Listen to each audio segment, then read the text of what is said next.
بسم اللہ الرحمن الرحیم۔ اللہ اکبر کبیرہ والحمدللہ کثیرہ وسبحان اللہ بکرۃ و اصیلا۔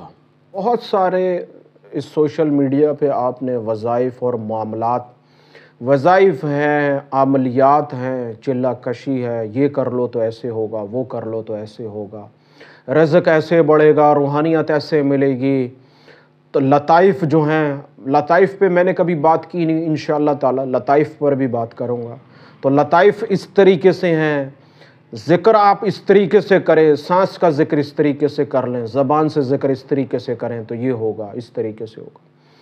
میں سمجھتا ہوں کہ وظائف کی ایک کائنات جو ہے، ایک کائنات ہمارے سوشل میڈیا نیٹ ورک پر موجود ہے، اور آپ ایک دفعہ وظائف پر کلک کر لیں تو وظائف کی پھر جو بارش ہے وہ آپ پر ہونے لگ جاتی ہے۔ اور ہر وظیفہ سننے کے بعد جب ہم دوسرا وظیفہ سنتے ہیں تو پھر خیال آتا ہے کہ یار وہ چھوڑ دو، یہ کر لو۔ پھر خیال آتا ہے جب کوئی تیسرا دیکھتے ہیں تو پھر یہ سوچتے ہیں کہ یار یہ دونوں چھوڑو، یہ کر لو۔ تو ہمیں وظائف کے اتنے فضائل بتائے جاتے ہیں، اتنے فضائل بتائے جاتے ہیں کہ ہم ان فضائل کے اندر گم ہو جاتے ہیں کہ کریں تو کریں کیا، جائیں تو آخر جائیں کہاں۔ تو آج جو میں آپ کو بتانے جا رہا ہوں وہ ہزاروں وظیفوں کا ایک وظیفہ، ہزاروں وظیفوں کا، آپ کی زندگی کے اندر جتنے بھی وظائف ہیں ان سب کا خلاصہ ایک وظیفہ، ایک ایسا قیمتی وظیفہ جس کو اگر آپ اپنا لیں تو پھر آپ کو کسی وظیفے کی ضرورت ہی محسوس نہیں ہوگی۔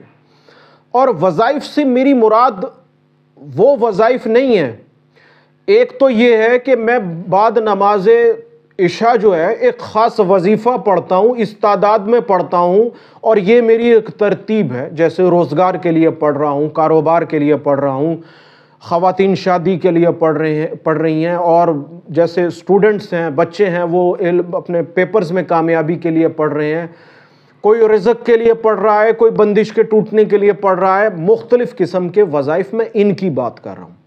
جو مسنون اعمال ہیں، صبح شام کی دعائیں ہیں، نماز کے پڑھنے کے بعد مسنون دعائیں ہیں، وہ وظائف نہیں ہیں بلکہ یہ آپ کے مسنون اعمال ہیں، اور اس کو آپ کو اپنی زندگی کے اندر شامل کرنا چاہیے۔ جیسے میں اپنی ہر ویڈیو کی ابتدا میں دعا پڑھتا ہوں، اللہ اکبر کبیرہ والحمدللہ کثیرہ وسبحان اللہ بکرۃ و اصیلا۔ بہترین اور بڑی زبردست جامع دعا ہے، مسنون دعا ہے۔ اس کا بھی ایک پس منظر ہے، انشاءاللہ تعالیٰ وہ بھی پھر کسی ویڈیو میں بیان کروں گا۔ تو وظائف سے میری مراد وہ وظائف ہیں، مسنون اعمال نہیں ہے۔ مسنون اعمال کی میں بھی آپ کو یہ کہوں گا پابندی رکھنی چاہیے، صبح شام کی جو حفاظت کی دعائیں ہیں وہ تو ضرور ہونی چاہیے۔ خاص طور پر گھر سے باہر نکلنے کی جو دعا ہے، بسم اللہ توکلت علی اللہ لا حول ولا قوۃ الا باللہ، یہ آپ اپنی زندگی کا حصہ بنا لیں۔ موجودہ صورتحال ہمارے معاشرے کے اندر اس قدر خراب ہے، اس قدر وارداتیں ہیں، لوٹ مار ہے، اللہ تعالیٰ ہر قسم کی ناگہانی آفت سے، بلیات سے، نقصانات سے، حادثات سے محفوظ فرمائے۔ اگر چھوٹا بچہ نکلتا ہے تو آپ پہلے اپنی نیت کر کے پڑھیں، پھر اس چھوٹے بچے کی نیت کر کے پڑھیں، کیونکہ وہ چھوٹا بچہ ہے، وہ پڑھ نہیں سکتا، اور جب وہ اس قابل ہو جائے تو اسے سکھائیں کہ جب گھر سے قدم باہر نکالنا ہے تو یہ دعا پڑھنی ہے، اور جب گھر سے اپنے معاملات زندگی سے واپس گھر کے اندر آپ نے قدم رکھنا ہے تو رب العالمین کا شکر ادا کرنا ہے کہ اللہ تیرا لاکھ لاکھ شکر ہے، میں خیر و عافیت کے ساتھ گھر پہنچ گیا ہوں۔ اس پر اگر آپ سورہ اخلاص پڑھ لیں تو نور علی نور ہے۔ اگر سورہ اخلاص نہ بھی پڑھ سکیں، ویسے عادت ہونی چاہیے، تو کم سے کم اپنے قلب کے اندر اس نیت کو شامل کر لیں کہ مولا تیرا شکر ہے، میں خیر و عافیت کے ساتھ گھر واپس آ گیا ہوں۔ تو ہزاروں وظیفوں کا ایک وظیفہ، اور وہ وظیفہ کیا ہے؟ اگر میں اپنی اس بات کو بتانے سے پہلے یہ کہوں کہ یہ ایک راز کی بات ہے تو یہ ایسا نہیں ہوگا، یہ بیجا نہیں ہوگا۔ واقعی میں آج آپ کو ایک راز کی بات بتانے جا رہا ہوں، اور یہ بتانے کا مقصد کیا ہے؟ کیونکہ اب بتانے جا رہا ہوں تو شاید وہ بات اب راز نہ رہے، اور بتانے کا مقصد یہ ہے کہ خیر پھیلے۔ جو خیریں میرے بزرگوں سے مجھے جن سلسلوں سے اجازت و خلافت حاصل ہے ان سے مجھ تک پہنچیں، وہ چیزیں مجھ سے آگے منتقل ہو جائیں، اور در حقیقت یہ جتنی بھی کرم نوازی ہوتی ہے بزرگوں کی آپ پر، رب العالمین کی جو نگاہ آپ پر ہوتی ہے، بزرگوں کا جو کرم آپ پر ہوتا ہے، وہ در حقیقت آپ کی اپنی ذات کے لیے نہیں ہوتا بلکہ مخلوق خدا کے لیے ہوتا ہے، اور اس لیے ہوتا ہے کہ آپ کی ذات سے مخلوق خدا کو فائدہ ہو، فیض ہو، انسان انسانیت کے رستے پر آئے، اچھائی برائی، صحیح فیصلے اور غلط فیصلے میں تمیز کر سکے، اپنی زندگی کو اس دنیاوی زندگی کے لیے نہ منتخب کرے، اپنی زندگی کو دنیا داری ہی مقصد حیات نہ بنائے، بلکہ اس کو اس بات کا علم ہو کہ ہر چیز، ہر کامیابی آپ کی عارضی ہے، کیونکہ آپ کی زندگی عارضی ہے، آپ کو ایک نہ ایک دن اس دنیا سے رخصت ہونا ہے۔ ہزاروں وظیفوں کا ایک وظیفہ، اپنی اس بات کو سمجھانے سے پہلے کچھ بنیادی میں باتیں آپ کو بتاتا ہوں، پھر آپ کو اپنے اس موضوع پہ لے کے آؤں گا، اور وہ جو بات میں بتانا چاہتا ہوں بتا دوں۔ اگر میں بزرگوں کی بات آپ کو انہی کی زبان میں سمجھا دوں، انہی کی زبان میں بتا دوں، تو مجھے پوری امید ہے آپ میری کسی بات کو نہیں سمجھ سکیں گے۔ اصل چیز کیا ہے؟ باتوں کو کھول کھول کے بیان کرنا، اس طرح سے بیان کرنا کہ دوسرے میری بات سے اس انسان کو فائدہ ہو۔ علمی بات مشکل الفاظوں میں مختصر کر کے بیان کر دوں 5 منٹ میں، 10 منٹ میں، اور پلے آپ کے کچھ بھی نہ پڑے، تو پھر نہ میرا کہنے کا کوئی فائدہ، نہ آپ کا سننے کا کوئی فائدہ۔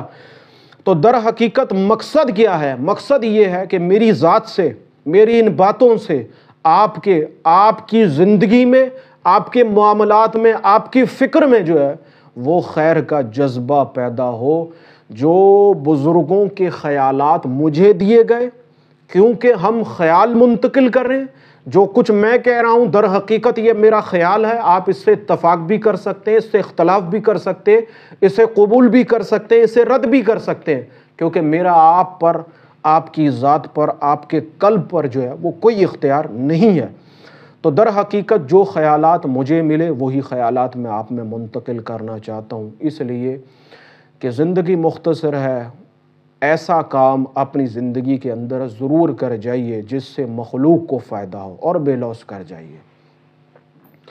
تو سب سے پہلے آتے ہیں اس بات پر، آپ کسی کام میں مصروف ہوں یا کسی کام میں نہ مصروف ہوں، آپ نماز پڑھ رہے ہوں، آپ عبادت کر رہے ہوں، آپ گاڑی چلا رہے ہوں، آپ بائک چلا رہے ہوں، آپ کوئی تحریر لکھ رہے ہوں، آپ کسی خیال میں مگن ہوں، آپ کوئی چیز دیکھ رہے ہوں، آپ بعض اوقات، بہت سارے لوگوں کو فلمیں دیکھنے کا شوق ہے، یہاں تک کہ آپ فلم دیکھ رہے ہوں، آپ کسی ڈرامے کو دیکھ رہے ہوں، آپ کسی ایسی چیز میں مگن ہوں، تو بھی آپ کے اندر خیالات کا ایک سلسلہ جاری و ساری رہتا ہے۔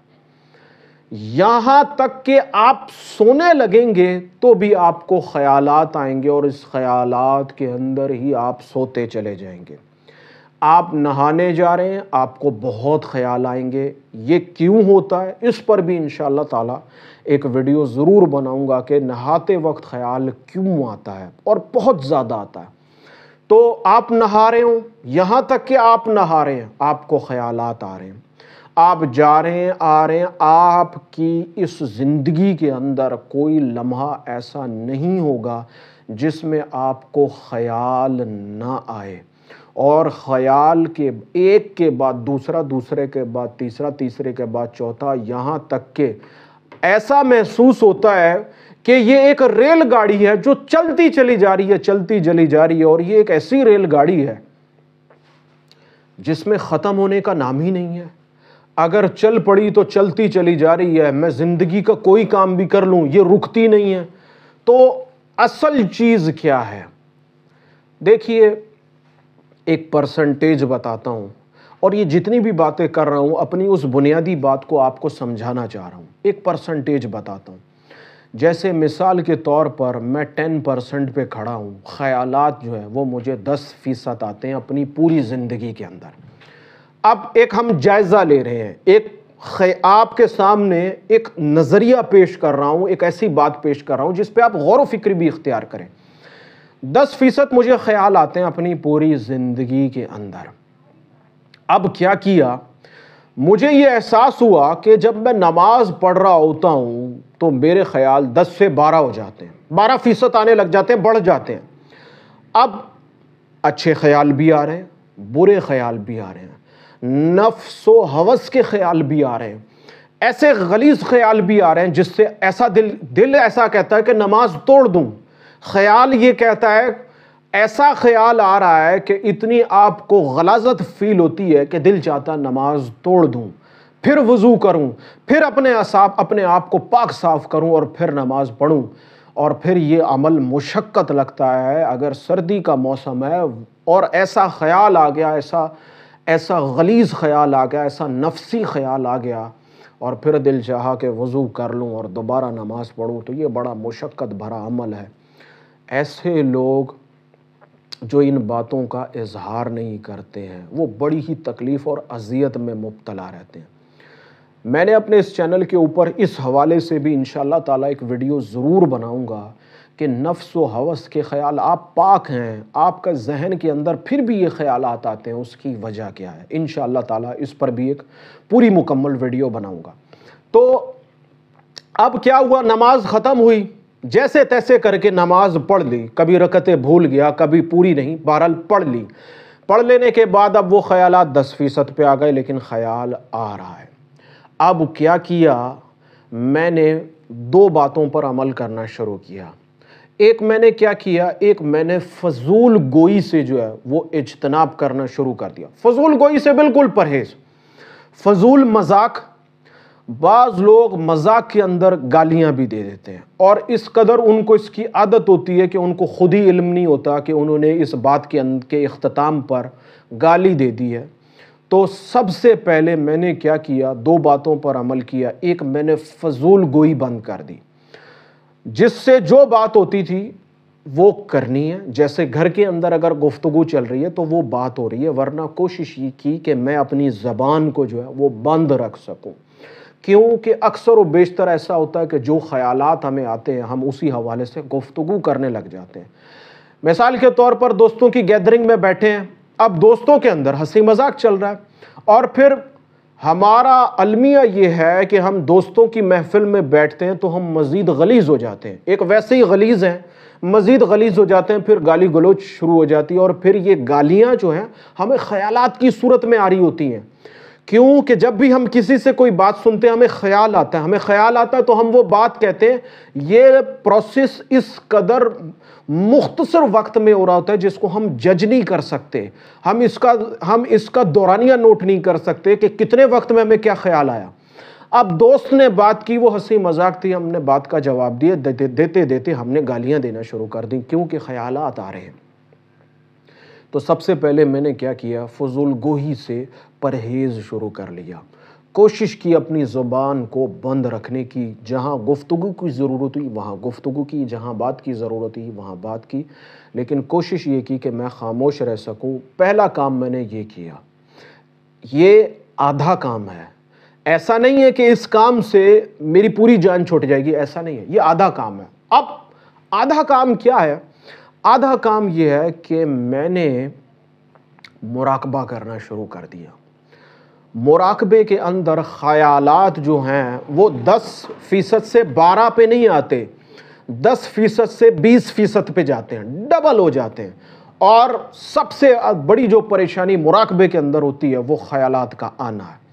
اب میں نے کیا کیا، میں نے مراقبہ کرنا شروع کیا، فضول گوئی سے پرہیز شروع کر لیا۔ اب اس کا رزلٹ کیا ہوگا؟ ایک دم خیالات کے سمندر کے اندر جوش پیدا ہوگا، اور یہ جوش اس طریقے سے ہوگا جیسے طوفان آ رہا ہے۔ یہ خیالات بڑھتے جائیں گے، بڑھتے جائیں گے، بڑھتے جائیں گے، جب تک آپ اس کا مقابلہ کرتے رہیں گے یہ بڑھتے جائیں گے۔ پھر آہستہ آہستہ اس کے جوش میں کمی آنا شروع ہوگی، آہستہ آہستہ کمی آتی جائے گی، اور یہاں تک کمی آئے گی کہ جیسے سمندر کے اوپر بالکل پرسکون ہو جاتا ہے، ایسا جیسے لہریں بالکل بیٹھ جاتی ہیں اور لگتا ہے شیشے کی ایک چادر ہے، سمندر بالکل ایسے خاموش ہو جاتا ہے، پھر خیالات ایسے خاموش ہو جائیں گے۔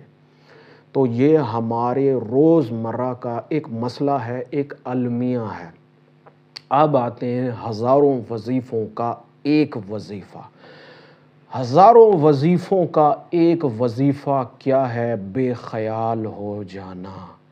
ہزاروں وظیفوں کا ایک وظیفہ یہی ہے کہ آپ کے اندر سے خیالات کا ختم ہو جانا، وہ خیالات کی ریل گاڑی جو ایک کے بعد دوسری، دوسری کے بعد تیسری، تیسری کے بعد چوتھی، آپ غلیظ باتیں بھی کر رہے ہیں، آپ گالیاں بھی دے رہے ہیں، آپ برا بلا بھی کہہ رہے ہیں، آپ لوگوں پر تہمت بھی لگا رہے ہیں، آپ چغلی بھی کر رہے ہیں، آپ جھوٹ بھی بول رہے ہیں، یہ ساری وہ بدگوئیاں ہیں، یہ ساری ایسی فضول گوئی ہے جس سے آپ کو، یہ گناہ گاری ہے، آپ کو اس سے پرہیز کرنا پڑے گا اور بے خیال ہونا پڑے گا۔ وہ کس طریقے سے؟ ظاہر کی زبان بند کر لینے کے بعد مراقبے کے اندر باطن کی زبان پر محنت کی جاتی ہے۔ جو اندر خیال آ رہا ہے وہ اندر کوئی بول رہا ہے، اور اس کو جب تک خاموش نہیں کرائیں گے تب تک آپ مراقبے کے اندر قدم نہیں رکھ سکتے ہیں، وظائف کے اندر قدم نہیں رکھ سکتے ہیں، روحانیت کے اندر آپ قدم نہیں رکھ سکتے ہیں۔ اب کیا کیا؟ مراقبے کی آپ کسی بھی مشق کو لے لیں، کسی بھی ٹیکنیک کو لے لیں، آپ نے اس پر محنت کرنا شروع کی۔ مراقبے کا دورانیہ ہوتا ہے 1 گھنٹہ۔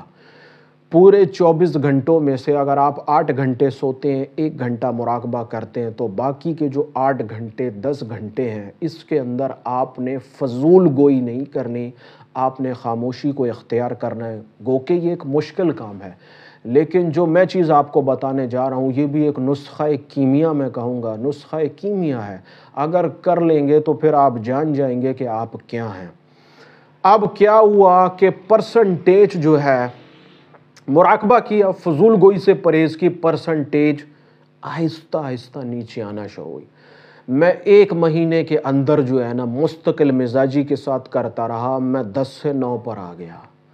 پھر کیا ہوا؟ 2 مہینے کوشش کی، میں 9 سے نیچے نہیں گیا۔ پھر میں نے مزید استقامت سے چلتا رہا، جب 4 مہینے ہوئے تو میں 9 سے 8 پہ آ گیا۔ پھر میرا آہستہ آہستہ سفر پیچھے کی طرف آنا شروع ہوا۔ میں 8 سے 7 پہ آیا، 7 سے 6 پہ آیا، 6 سے 5 پہ آیا، 5 سے 4 پہ آیا، 4 سے 2 پہ آیا۔ جب 2 پہ آیا تو کم سے کم 1.5 سال بیت چکا تھا۔ میری اس ریاضت کا جو وقت میں جو مستقل مزاجی کے ساتھ کرتا رہا، اس میں 1.5 سال بیت گئے۔ اب 1.5 سال کے بعد جب میں 2 پر آیا تو پھر مجھے اپنے اندر ایک روشنی محسوس ہونا شروع ہوئی۔ جب میں 5 پہ تھا تو مجھے احساس ہوتا تھا کہ کوئی روشنی میرے اندر موجود ہے، لیکن میں یہ فیل نہیں کر پاتا تھا کہاں ہے، کس جگہ ہے، کہاں وہ چیز جل رہی ہے۔ لیکن جو ہی جیسے جیسے میں قریب آتا گیا، میں اور نیچے آتا گیا، بے خیال ہوتا گیا، بے خیال ہوتا گیا، تو جب 2 پر پہنچا تو مجھے احساس ہوا کہ میرے دونوں کولہوں کی ہڈی کے درمیان ایک چیز جو ہے وہ جل رہی ہے۔ عجیب بات بتا رہا ہوں آپ کو، آپ میری بات سے میں نہیں سمجھتا کہ پتہ نہیں اتفاق کریں گے نہیں کریں گے، مجھے اس بات کا کوئی علم نہیں، کوئی میرا گمان نہیں، کیونکہ میں گمان نہیں کر رہا ہوں، میں اپنی آپ کو کیفیات بتا رہا ہوں، آپ کو ایک نسخہ کیمیا بتانے جا رہا ہوں۔ جب میں 2 پر آیا تو مجھے معلوم ہوا کہ میرے دونوں کولوں کی ہڈی کے درمیان ایک چیز ہے جو جل رہی ہے، اور اس کی حدت اور شدت کا اندازہ ایسے لگا سکتے ہیں کہ جیسے ایک دیا جل رہا ہے، اور اس دیا کی جو ہیٹ ہے وہ اوپر تک آ رہی ہے، کیونکہ آگ جلتی ہے، آگ کے سراؤنڈنگ کے اندر اس کی ایک ہیٹ کا لیول ہوتا ہے۔ جیسے جیسے آپ قریب جائیں گے تو پھر آپ کو آپ کا ہاتھ جل جائے گا، کیونکہ وہ اب آپ اس سینٹر پر آ گئے ہیں جہاں وہ چیز روشن ہے۔ تو اب کیا ہوا کہ جب 2 پر آیا تو مجھے احساس ہوا کہ میرے وہ دونوں کولوں کی ہڈی کے درمیان کوئی ایک ایسی چیز ہے جو جل رہی ہے، اور اس کی شدت کا احساس جو ہے، اس کی گرمی کا جو احساس ہے وہ پورے بدن کو اوپر تک بھی جا رہا ہے اور وہ پورے بدن سے نیچے بھی جا رہا ہے، کہ وہ کولوں کی ہڈی کے درمیان جو چیز ہے وہ میری باڈی کا مرکز ہے، میری باڈی کا سینٹر ہے، وہاں وہ چیز جل رہی ہے۔ اب کیا ہوا، 2 سے 1 پر آنے کے لیے مجھے 6 مہینے لگ گئے، یعنی کہ وہ 1.5 سال کا وقفہ جو ہے وہ 2 سال پہ چلا گیا، لیکن میں نے ہمت نہیں ہاری، اور جب میں 1 پر آیا تو اس دن میں نے وہ دیکھ لیا کہ وہ کیا ہے، اور اس کے بعد جب میں مزید اس پر محنت کرتا رہا اور میں 0 ہو گیا، اور جب 0 ہو گیا تو پھر میں انسانیت کی معراج پر پہنچ گیا۔ کیوں کہ 0 کے بعد کوئی ڈیجٹ پیچھے ہے ہی نہیں، ہم مائنس میں جا ہی نہیں سکتے ہیں، ہماری باڈی کے اندر مائنس ہے ہی نہیں، ہماری باڈی کے اندر صرف پلس ہے، اور پلس ہم آگے تو ہو سکتے ہیں، پلس سے ہم بیک پہ تو آ سکتے ہیں، لیکن 0 کے بعد ہم پیچھے نہیں جا سکتے۔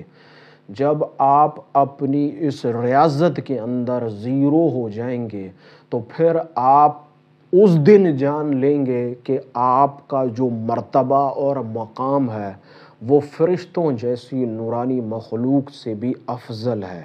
اس دن آپ جان جائیں گے کہ اللہ تبارک و تعالیٰ نے آپ کو جو حکومت دی ہے، تمام تر حکومتوں کا خالق اور مالک تو رب العالمین کی ذات ہے، لیکن جو اختیار اللہ تبارک و تعالیٰ نے انسان کو دیا ہے، اس دن آپ جان جائیں گے کہ آپ کو کیا کیا اختیارات دیے گئے ہیں۔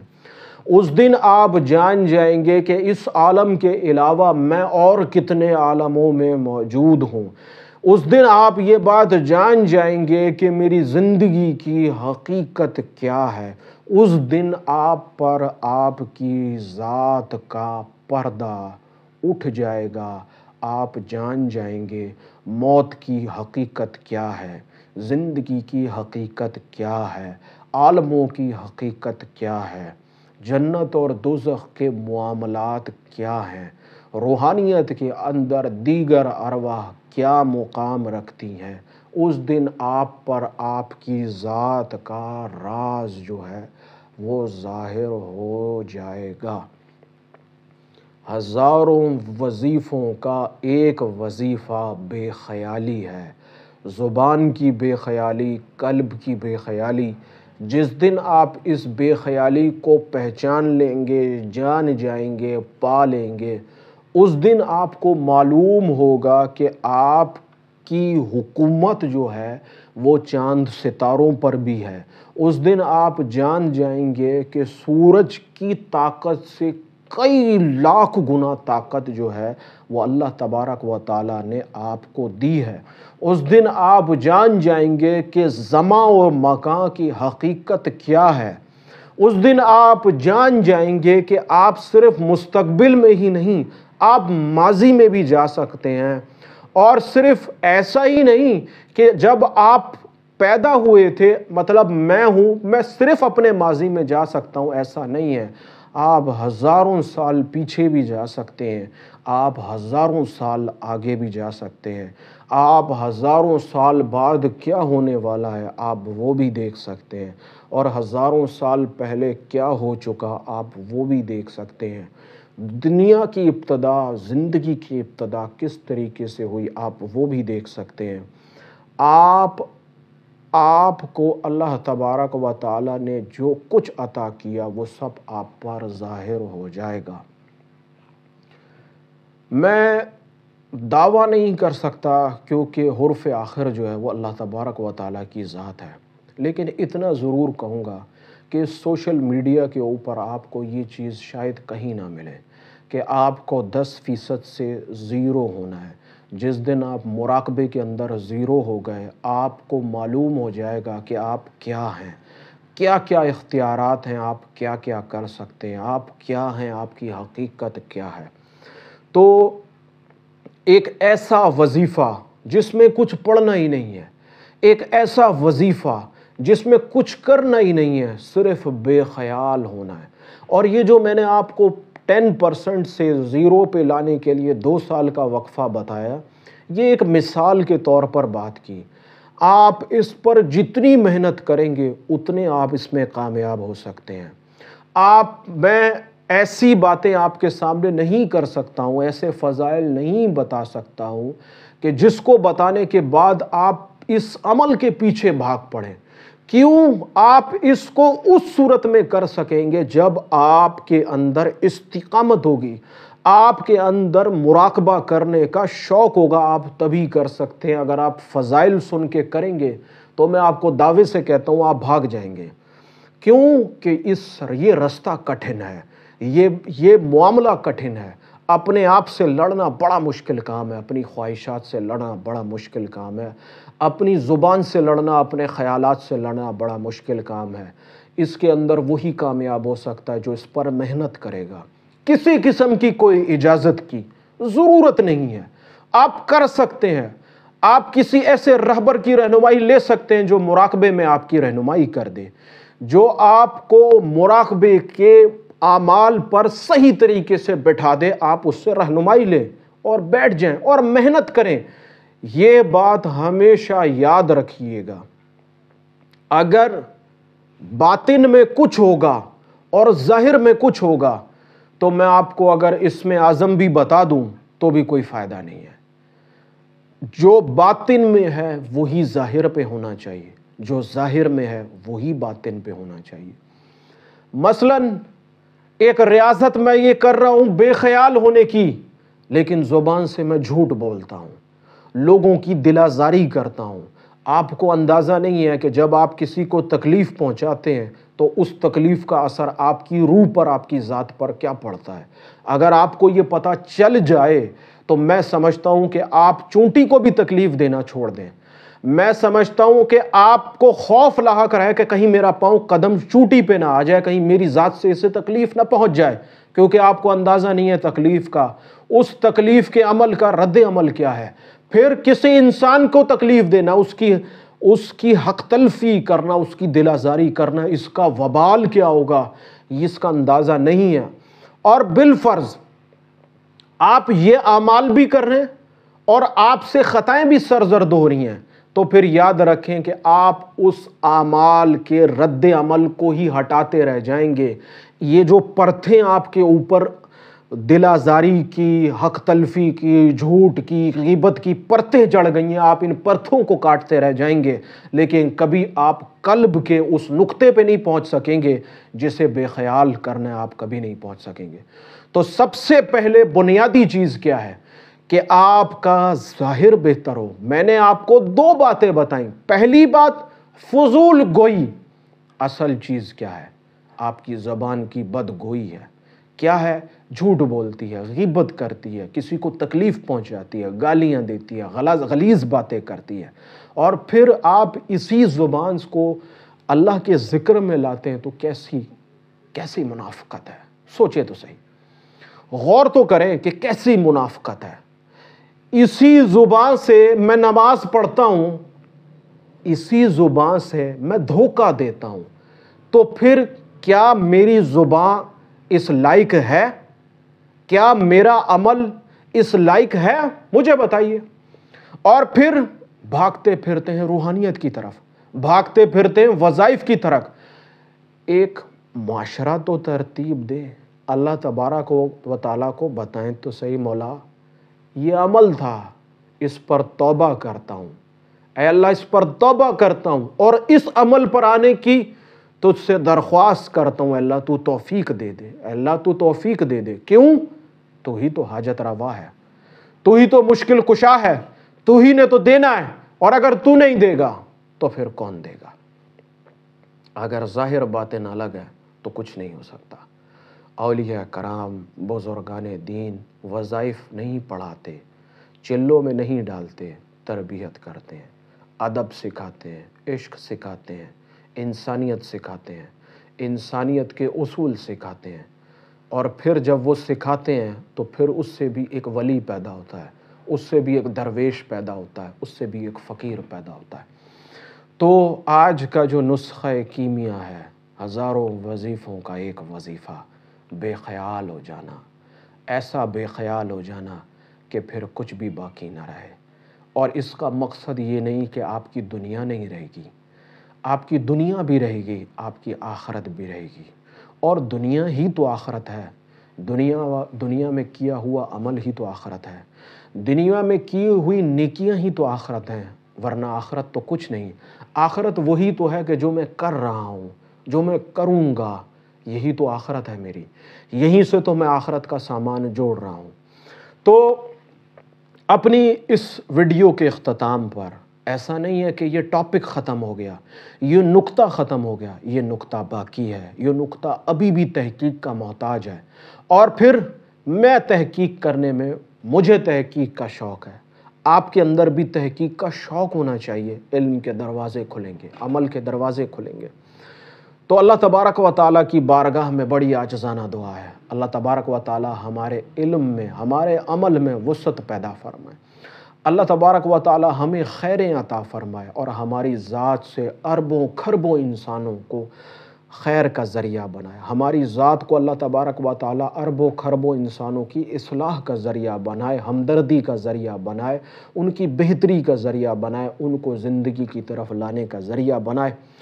اللہ تبارک و تعالیٰ آپ کا حامی و ناصر ہو۔ مجھ گناہگار کو دعاؤں میں یاد رکھیے گا۔ ویڈیو کے حوالے سے آپ کا کوئی سوال ہو، آپ کی کوئی بات ہو، آپ مجھے میرے واٹس ایپ چینل پہ فالو کر سکتے ہیں، جس پر بہت ساری چیزیں میں اکثر و بیشتر شیئر کرتا رہتا ہوں۔ آپ مجھے میرے میسنجر پر کانٹیکٹ کر سکتے ہیں، کوئی سوال ہو، کوئی بات ہو، آپ آڈیو کر سکتے ہیں۔ انشاءاللہ تعالیٰ جیسے ہی موقع ملے گا میں اس کا ضرور آپ کو جواب دوں گا۔ اللہ تبارک و تعالیٰ آپ کا حامی و ناصر ہو۔ آمین ثم آمین۔